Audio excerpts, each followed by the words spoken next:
Vinny, all my love from South Philly. Mwah. Peace out, pal. Vinny from South Philly. You're watching Vinny from South Philly.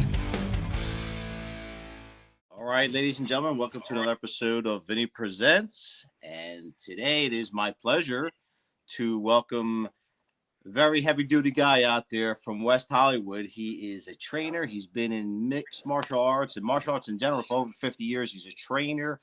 He's one of the top guys out there, and I'm a big fan of his. I just want to introduce you all to my guest. His name is Lars Wallen. Lars, welcome. Welcome to the show. How are you? Good morning. I have to be careful how I say hi so there's no scandal. I saw on the news yesterday what happened. So. Well, we're fine. You know, out there in gorgeous Hollywood, unfortunately, right now, I know we're going through a lot of trouble out there with the wildfires, and it's very nice challenging. and warm. So let me just say, my heart goes out to all my friends, family, and all the people out there that are suffering during this terrible time. Our prayers and hearts are with you. Yeah, it's you know, it's been a kind of a crazy thing. I'll just tell you real fast.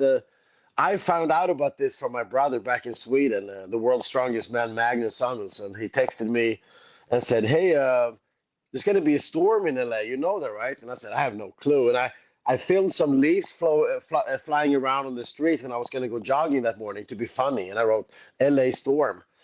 That was Monday at 8 a.m. and at 10:30 we saw the fire on the news. And by Tuesday, I had 6 friends who lost their homes and everything they own. And by Wednesday, we were evacuated with 3 minutes notice. And I had to be in Vegas for a week, so we just got back here. Our house is still here. We have ashes everywhere. You can hear my voice, everything. The air sucks. There's no jogging outside. But we have a home. So, yeah, it was kind of a shocker. Like a bad Bruckheimer movie. Yeah, it's I mean, I've been out there. I've seen a lot of those areas, and I just can't believe it. I have no words, and I just feel horrible for these people. And like you said, the air quality must be horrible. You know, all the chemicals and stuff. Scary. Yes. And I will say the chemicals are so bad because they don't even, if you look at your iPhone for weather and so on, air quality, it doesn't bring up asbestos or arsenic, deadly things that are in homes that are on fire. So you don't really know what you're breathing, and you can't trust really what it says on the apps. So you feel it in your lungs, and that's all. But yeah, for us athletes, it's kind of rough, you know. First we had COVID, and then we have this, and they is really had a few kicks in the balls lately. Yeah, I mean, beyond challenging. So, but it just lends to the fact that as Americans, we are resilient. Thank God that we can continue to have options. You know, Isn't that what the word fighter means? Yeah. To struggle. You don't get strong by laying around, right? Correct. You don't find a lot of world championships in the big homes in Beverly Hills. You find them usually from bad backgrounds, tough childhoods. You know, people seek out the gyms and want to learn to fight because they want to get away and escape from shit around them, period. And yeah, as a fighter, you can't just do more than help your neighbors and give water where needed and see if you can help people move stuff. That's all. I had a very good friend of mine, a good fighter too, a good actor, a very famous actor. He's about in his home, but his ex-wife and his kids' home where they live, they all went up in flames, you know. So, and it's a lot when you're a kid, when you're 10 years old. You lose everything you got. But thank God their dad is a tough dude and Italian by the first name of Frank, and that's all I'm going to say. But he's like me. We're taking it as it comes, you know. That's the only thing you can do. Roll with the punches. Yeah, one day at a time. So Lars, let's get into now. You have a family history of very strong, athletic personalities. You're obviously, like I mentioned earlier, you're a trainer. I used to love, you know, growing up, I was always a big fan of power lifters, and I always was. I used to watch the strongman competitions. I remember watching the reruns with, you know, Franco Columbo with the refrigerator on his back. You know? Yeah. Loud Columbo. We grew up, so I can tell you real quick. We're from a farm in Flatland in Sweden, right? And we just happened to be a lot of strong guys in that family. So some of the women were stronger than me when I was a kid. We had a woman in my family who could bench over 350 pounds. That's a lot for a woman. So as we grew up, some of my brothers became professional swimmers, and my dad was a Swedish team coach and water polo player and so on. So everybody was athletic, and I had no choice. And my cousin Magnus became, later on the world's strongest man. But him and Thor and the rest of the guys, they were giants, and then it was me. And I was in fights basically every weekend, and I usually would fight someone, would talk shit about my family. Uh, So eventually, it felt natural for me to get into martial arts at 7 years of age because I couldn't be as strong as the rest of my family, to be honest. So I got to do something to impress my dad. And I remember being, I think, 14, 13, and I practiced for 5 years to punch through a roof tile, roof brick. And I was going to show my dad on the farm, and Magnus looked at it, and he put five of them next to me. And he's 2 years younger than me, so he must have been 12, 13. And I couldn't even get through my one, and I hurt my hand badly. And he punched with bad technique through all five of them. And then no one gave a shit about what I did. So my uncle built a gym, an old fire station that we called it Sweat Gym. And he had, I think, 5 members at the time or something like that. And in that gym, eventually Magnus, who was a big fan of Arnold Schwarzenegger, we all were big fans of Arnold Schwarzenegger. We had that bodybuilding encyclopedia book that he came out with. And we would just had a bench press and, bench pressed around. And eventually Magnus didn't even know how strong he was. We haven't really tested against the big guys in the city. We were out in the countrysides. So he went to try out for bench press Swedish championships and won it at 16. And then he just for fun with a hangover went over and tried for World's Strongest Man competition. And there were 9 guys on stage, and they were going to bend the rebarb as much as they could in 90 seconds. And none of the guys could even move it except Magnus, who bent his so hard it almost clipped his head off and had to open it again. And then the other guys gave their rebarb too, so he bent 9 of them in 90 seconds. Wow. Pretty crazy, and we knew he was going to be something special, and he still is. He's today 55 and looks like the Hulk still. I love it. I grew up with that stuff, and I think my attraction as a child was watching The Incredible Hulk. Lou Ferrigno, and I was early 80s. Yes. I was Who a big also fan. big strong man? Yeah, strong guy. Definitely. I remember he was well known for his pecs and his biceps, and he was always, I started watching. I had cousins working out, so I would watch all these things, and I remember being always skinny, so I would buy all this powder and be sick. Yeah. Yes. Russian beer, 10,000. Super calorie powders, stuff like that. Yes, those are good times. I can tell you a funny story. I just told my one of my clients yesterday. There used to be a pre-workout powder called Psycho or something like that, and I think it was legal only in New Zealand. And I remember one time we took that. I mean, it was drugs basically. So we took that one time at a gym, and I dropped a 50-pound dumbbell on my foot.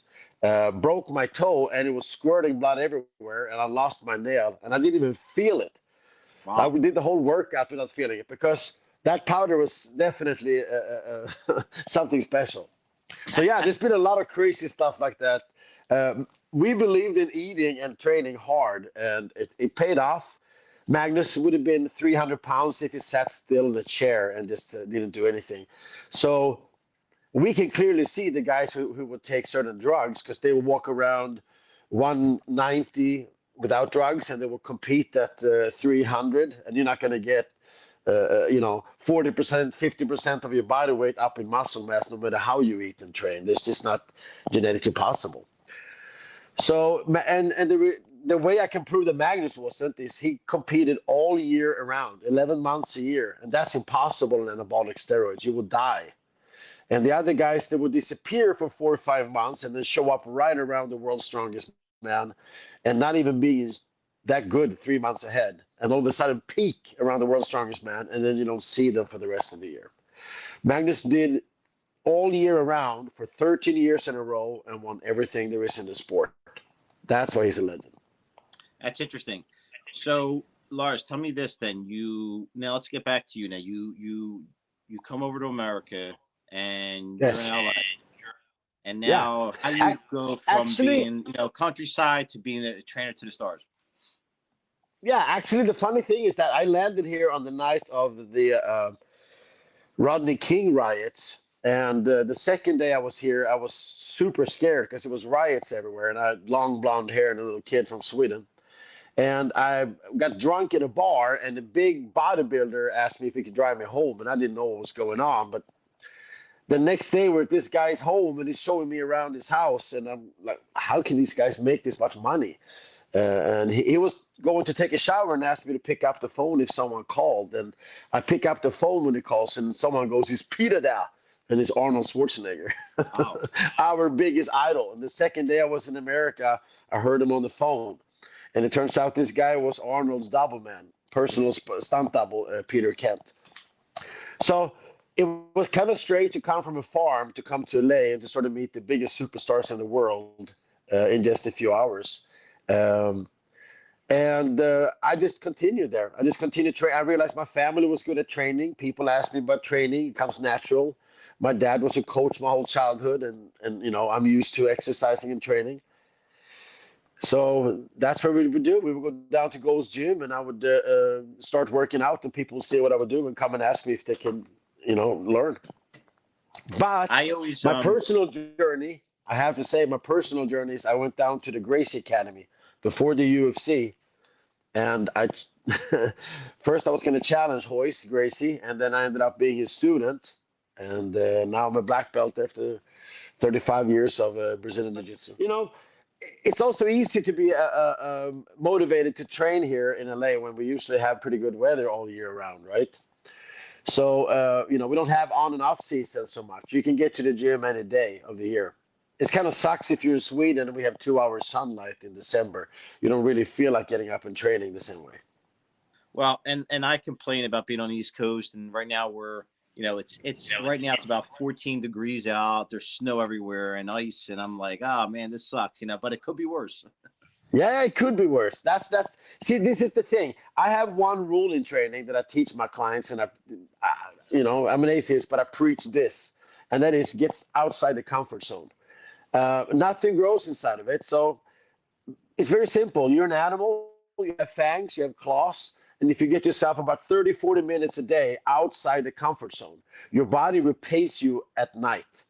In other words, if I do something that stimulates my brain, that challenges me, that is raising my chances of surviving, simulated hunt, training, running, fighting, anything like that is tough, my body responds by freeing up certain hormones and chemicals to make me feel like I need to do this again.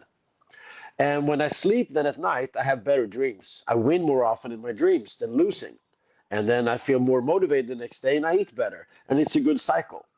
And when people have talent and they don't take care of it, there's really nothing more horrible to watch than that, because it turns on them. They know they should have done better. They know they should have got off their ass. They know they should have been training and they didn't. And now when you go to bed, good luck. Your brain is going to punish you for every sleeping minute you're there, making you feel like crap. That's really interesting. So let me ask you this: if someone's watching this, they just have, maybe it's a little bit of depression, maybe it's laziness, but they can't motivate themselves. How do you get them out of bed? Well, let me put it this way. We have a way higher suicide rate in Bel Air and Beverly Hills than they have in Ukraine, for instance, or Gaza, or take any of these places. Because when you're busy struggling in life, which is what fighter is all about being, you don't think about these things. You're busy moving. You're busy doing your best to raise your chances to live. You really want to live and improve because life is tough. When you're sitting around and you're depressed, it's usually because you're too comfortable. You have become too sedated, and you're sitting in a life that has become too practical for you. You're sitting with remote controls, ordering food on your phone. These things are not made for us. It doesn't make us stronger. It makes us weaker. I have a friend of mine who you met, Justin Fortune, who is a legendary boxing coach and owns Fortune Gym, and I was there for 10 years with them. Will always love the man. He got cancer, and my dad died in cancer, and he reminded me very much of my dad.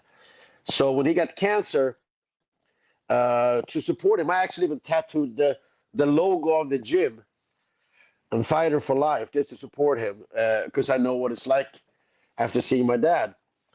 And I asked him one time, "Hey, Justin, anything I can help you with?" He was trying to train while taking all these cancer drugs, and he never complained. But he looked at me and said, "Yeah, do you have a bullet?"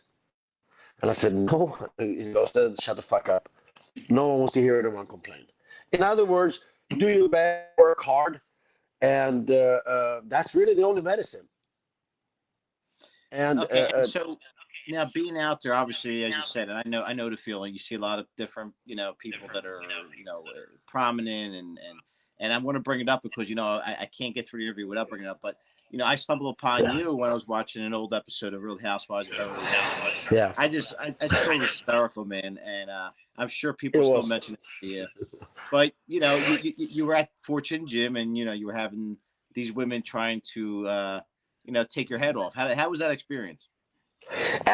So I do TV sometimes, and usually as a trainer, I was going to do Biggest Loser back in Sweden and a bunch of stuff like that.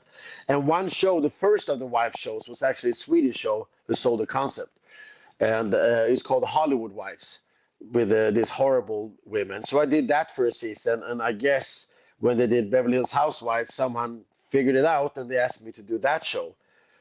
What a nightmare. All I can tell you is this is my opinion, of course. I was trying to make this cackling bunch of women, uh, funny though, um, teach them how to choke someone, rear naked choke. And I said, it's very serious. And when I tap on your arm, you better stop. And there was this woman, Yolanda, she was going to choke me. And the rest of them are running around like 5-year-olds screaming the whole time. And as I'm tapping on her arm for her to stop, instead of stopping, she starts to squeeze harder. And she's kind of like an Amazon kind of woman too, so she could choke you up really fast. And as I'm trying to stay calm for the camera because it's filming me and I don't want to yell at someone, I'm tapping again, like, "Hey, listen, pay attention." Then Vanderpump, she runs up to me and puts her boobs in my face, so the camera can't see me, and I'm actually going out on her boobs, turning purple, and you can see it on the show that I'm dark red in the face. And I was pretty angry, and I told them, "You're all like a bunch of first classes going to the zoo. It's kind of impossible to keep you guys focused." And then this blonde brandy girl said, "I just want to punch you in the head." And I said, "So why don't you do that, sweetheart?" And she did, and I was not expecting that. And she punched me so hard that she broke her hand. And then they whisked her off to the hospital, and they gave me a paper to sign for 200 or whatever, $2 million, that I couldn't speak of it before it aired. That was it. It was a mess, but it was fun, uh, memorable, and popular in some areas cause I live in West Hollywood. I never seen the show, but I had no idea how big the show was until then. That was it was comical. But you're speaking of Yolanda Hadid, and I noticed she was very aggressive, and I said to myself, "Geez, like like what did this poor guy? What did he do to her? Like it was like you were the Yeah. object of all their hatred." Yeah, it was really crazy because there was two girls that I really liked, the Hilton girls. They were fun. Kyle Richards and Kim Yeah, Richards. and they know how to act, to play for the camera and so on. But I am only me. I don't play for any camera. I'm me now, and I'm me in whatever you put me because that's how I'm raised in on the countryside. I don't pretend a lot. So unless I'm paid very well. So I couldn't really be playing around and laugh it up, but I thought they were so unfocused. So I had to kind of scold. They were in a fighting gym. You know what I'm saying? There's weights, there's bags everywhere, there's professional fighters everywhere. It's not a kindergarten school. So if you're going to come there and you want to learn MMA and you want to train boxing, maybe focus a little bit. So when I scolded him a little bit, I guess that went to her head, and then she took it out on me, but I could handle it, so that was good. Looks like they got the worst end of it, though. Yeah, So, I'm okay. I recovered. So Lars, moving on to that now. What are you doing now? Let's talk about it now. So where are you? Where can people find you? And if they're interested in training with you, where can they get a hold of you? I'm in West Hollywood. The COVID closed down all the gyms and everything, so we parted way, me and Justin, and they're back up running. I just have been so busy with my clients that I have not been able to go back to a gym, to be honest. I have private clients that I train from morning to night, and they, a lot of them are A-listers, and they don't want to be in a gym where people stand with their cell phones and take pictures of them while they're trying to work out with a screwed up hairdo in the morning and so on. So I have turned my garden into a boutique gym, I guess you could call it. We call it the Silverback Gym. And so it's covered by high bushes, and media can't take pictures towards your private property. So that way, a lot of A-listers likes to come here because they're in privacy and can work out, which is hard to do when you have 20 people staring at you the whole time. And I've seen it. It's probably I imagine that's the best way to do it. Now, is there anyone that you've trained prior that you're allowed to? Is there anybody you can mention without you getting in trouble? Maybe former clients that the guests might have heard about. Oh, there's a lot of them. I mean, we trained Nick Jonas, Frank Grillo, the whole gang, Jonathan Tucker for the show, the first MMA series called The Kingdom was great. Alexander Draymond has been a student of mine all from white belt to brown belt, about to get black belt. That's from The Last Kingdom, the Viking show. We have, I don't know, I've trained band members from Maroon 5. We have LA is LA. It's like if you live in a town that is where Hollywood is, there's going to be a lot of people from that. So, a lot of good. I mean, Sam Rockwell is a great guy who's at the gym all the time. Huh? I'm sorry. I said you have to be a good trainer too for them to want, in order for them to find you, you have to be good. So obviously you're a good trainer. I'll be honest. My closest friend is probably the most famous person from Sweden, and he lives in LA. He's a big director and TV host. We became friends first. I like to be friends. I have ADD, so I can't train people I don't enjoy. An hour with someone I don't enjoy feels like a year for me. I can't focus. And I have a lot of passion. I'm 57, so I have a lot of passion, and I'm afraid to lose my passion if I'm around people that are too negative and sucks you dry. So I only pick clients that I feel like I can be friends with or can hang around with and I enjoy. So basically all my clients I also hang with on my free time. And wherever we go, we might go somewhere. If they might be on tour somewhere, then I go with them and I train them, And then we party also. I'm not a perfect living human being who only measures my broccoli. I can do it all. But I think the passion is the key, the energy, the battery. So therefore, I pick my clients and they pick me, and hopefully they pick me because they like to be around me. Because on an average, I have clients for years, like 5 years, 10 years, 15 years. I'm not the trainer. If you want to come and get in shape to get married in 3 weeks, find someone else. That's not my stuff. Cut your leg off. That's the fastest way to lose weight. It's a long-term commitment. Now, lifestyle. How can somebody find you? I mean, I know you're on Instagram, but how can people get a hold of you if they want to seek you out and create a relationship with you and train you? Yeah, that's the trick. I'm not very social. I have Instagram, Lars Wallen PT. I can be found there. I have Wallen MMA on Instagram, and I have my Facebook, Lars Wallen PT. I used to have other things, but I'm really bad with technology, as you may have figured out. But so I had Karen Bryant from UFC. She used to run all my stuff. Her and her husband. They had a company called MMA Heat. But now they're so busy with their career, so that I don't have any websites. I don't really have time for it, to be honest. And I'm not interested in technology that much. Well, as always, we'll make sure in the description box. So, friends, if you're watching this, make sure you look in the description box. I'll put a link so you can go ahead and follow Lars and reach out. Instagram is the easiest way. Yeah, and we'll put the link for Instagram. And guys, listen, just go ahead and reach out. You have to be serious, as Lars said. We don't want to waste anybody's time. And this is a serious man right here, and he's got a wealth over 5 decades of knowledge and experience. So, and if you haven't already, getting old, so hurry up. Get him before he retires, right? Yeah.